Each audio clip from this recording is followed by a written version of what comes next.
கொளத்தூர் தொகுதியில் வந்துக்கிட்டு நிறையா ஓட்டு இருக்குன்னு சொல்லிச்சுன்னா அதை நிர்மலா சீதாராமன் ஆமாம் முதல்ல இந்த நிர்மலா சீதாராமன் எங்கேயாவது தேர்தலுக்கு நின்று அப்படியா மக்களை சந்திச்சிருக்காங்களா? நீ இவங்களெல்லாம் வந்து ஃபினான்ஸ் அமைச்சர் அதாவது நிதியமைச்சராக வச்சிருக்கக்கூடிய ஒரு கட்சி வந்துக்கிட்டு எதுக்கு கேட்குறீங்க இருக்குது அப்படின்னு கேட்டால் அந்த லட்சணத்தில் இருக்கக்கூடிய தேர்தல் கமிஷனை கேள்வி கேளு. உங்களுக்கு நந்தாசன் ஏற்கனவே அறுக்க மாட்டான் 60 50ன்னு. இப்போ நாம் என்ன கேட்குறோம் அப்படின்னு கேட்டிங்கன்னா இங்கே இருக்கிற ஓட்டுகள் எல்லாம் தீர்மானிக்கிறது வந்துக்கிட்டு நீங்கள் சில ரூல்ஸ் ஃப்ரேம் பண்ணுறீங்கன்னா அங்கேருந்து ஃப்ரேம் பண்ணுங்கள். இங்கே பாருங்கள், ஜனநாயக மதியத்துவம்னா என்ன தெரியுங்களா? நாங்கள் சொல்கிறத நீங்கள் கேட்டு நீங்கள் சொல்கிறதையும் நாங்கள் கேட்டு நடக்கிறது தான். உங்களுக்கு வந்து நீங்கள் வந்து is not an elected person யாரு.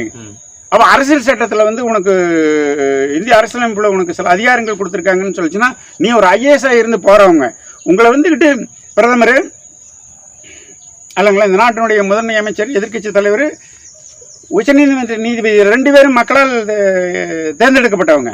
உச்சநீதிமன்ற நீதிபதி என்பவர் வந்து ப்ரமோஷனில் வர்றவங்க. அது நிலைத்த தன்மையுடையது. இந்த நிலைத்த தன்மையில் இருக்கக்கூடிய ஐஏஎஸ்ஸை தான் நீங்கள் வந்து கமிஷனராக போடுறீங்க. அந்த ஆள் இப்படி அழிச்சாட்டியம் பண்ணுறேன்னா நான் கேட்குறேன், ஒன்றுமே பேச மாட்டேங்கிறீங்க நீங்கள். ஸோ என்ன கேள்வி கேட்டாலுமே பிஜேபிக்காரர்கள் தான் அதுக்கு பதில் சொல்கிறாங்க. ஏடிஎம்கேக்காரங்க சம்மந்தப்பட்டவங்க, இந்த டிஎம்கே சம்மந்தப்பட்டவங்களே இது தப்புன்னு சொல்கிறாங்க. அவங்கெல்லாம் வந்துட்டு இது ரைட்டுன்னு சொல்கிறாங்க. நடுவில் மாட்டிட்டு நாங்கள் என்ன கடைசியில் நாங்கள் தான் கஷ்டப்படுறோம். ஒரு ஃபார்மை கொண்டு வந்து கொடுத்துட்டு போயிட்டேன். இன்றைக்கி தேதி வந்து 14 10 நாள் ஆகிப்போச்சு. இந்த 10 நாளில் வந்து இன்னும் வச்சு போட்டு இன்னும் எங்களுக்கு வந்து ஃபார்ம் வரலன்னு சொல்கிறவங்க இருக்கிறாங்க. ஃபார்மை கையெழுத்து போட்டு கொடுத்துட்டேன்னு சொல்கிறாங்க. அது எப்படி? அப்போ நீ ஏன் ஃபில்லப் பண்ணியா? எனக்கு கேட்டு நாங்கள் சொல்கிறத கேட்டு நீ ஃபில்லப் பண்ணி இதில் புதிய புகைப்படம் வேறு ஒட்டணும். இப்போ இருக்கிற மாதிரி முகத்தை ஒட்டுறோம். சரி கேட்டு அது கூட எங்களுக்கு ஒன்றும் பிரச்சனை இல்லை. ஒரு புகைப்படம் எடுத்து கொடுத்துட்றோம் இல்லைங்களா? நான் கேட்குறேன், அதாவது ஒவ்வொரு பூத் கமிட்டின்னு ஒரு அரசியல் கட்சிக்கு இருக்குது. நீங்கள் இந்த கதையெல்லாம் அடிக்காதீங்க. நீங்கள் எல்லோரும் சேர்ந்துட்டு எனக்கு 10 ஓட்டு உனக்கு 10 ஓட்டுன்னு அங்கே இங்கே கள்ள ஓட்டு போட்டுக்கிறீங்க. எல்லா அரசியல் கட்சிக்காரங்களுக்கும் அண்டர்ஸ்டாண்டிங் இருக்குதா இல்லையா? ஜனங்கள் இழிச்சுவாங்களா இல்லை மக்கள் இழிச்சுவாரன்னு கேட்குறேன்.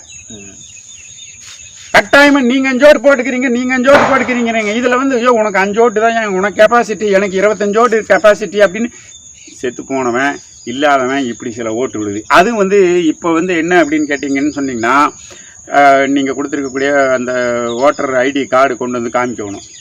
அதுக்கு நீங்கள் ஏகப்பட்ட பேர் கேட்குறீங்க. இல்லைன்னா டிரைவிங் லைசன்ஸ் கொண்டாங்க, ஆதார் கார்டு கொண்டு வாங்க, எத்தனையோ அந்த பார்த்தீங்கன்னா ஒரு 10 ஐட்டம் அந்த எலெக்ஷன் போது விடுறாங்கல்ல. ஒழுங்குபடுத்துறது அப்படின்னு கேட்டிங்கன்னு சொன்னிங்கன்னா அது ஒரு விஷயம் என்னக்குன்னா நீங்கள் வந்து இதெல்லாம் வந்து